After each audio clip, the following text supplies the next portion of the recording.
question. If you're looking for a quick definition of what a multi-IMSI SIM card is, you are definitely in the right place. Now, to start, IMSI stands for International Mobile Subscriber Identity. And this is the unique identification number with which any MNO, so any mobile network operator in the world, can recognize a subscriber and can let this subscriber access their network. But how does a multi-IMSI technology work, and why is this especially relevant for connected devices? Now, when you have a connected device, you can approach it in basically two different ways. You can have a SIM card with a single IMSI or a SIM card with multi-IMSI, meaning a SIM card that stores one IMSI and uses the roaming agreements attached to this IMSI to roam wherever this is possible, according to that IMSI.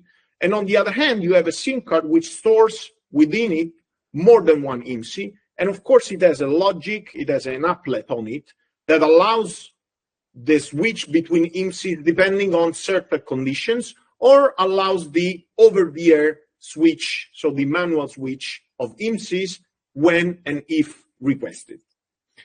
Now, if you're using a single IMSI, the risk you run is that you're exposing yourself to complicated permanent roaming regulations. You're exposing yourself to potential issues that that IMSI may have on a specific network in a specific country.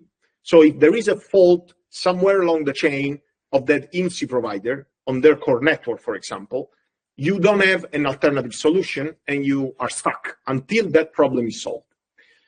And on top of this, if the IMSI you are having, let's say it's hosted in Europe and your device is in Southeast Asia, you will experience a long latency, a higher latency, because data needs to travel back and forth to provide the information.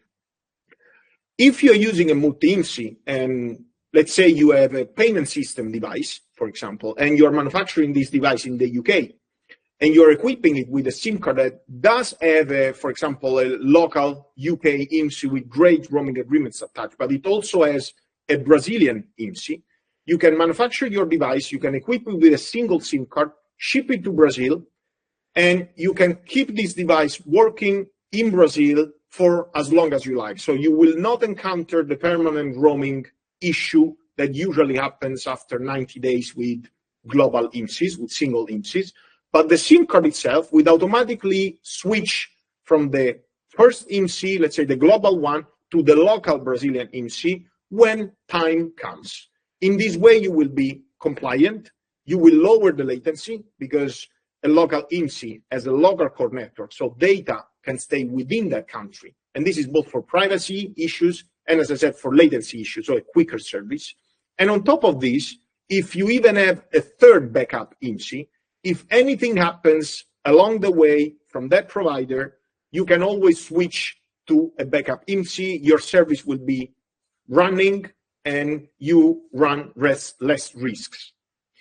As you understand, there is also a topic of provider or operator lock-in, meaning that switching IMSI, you're switching from an operator to another operator, you're switching from a roaming agreement to another roaming agreement, so you can have more freedom.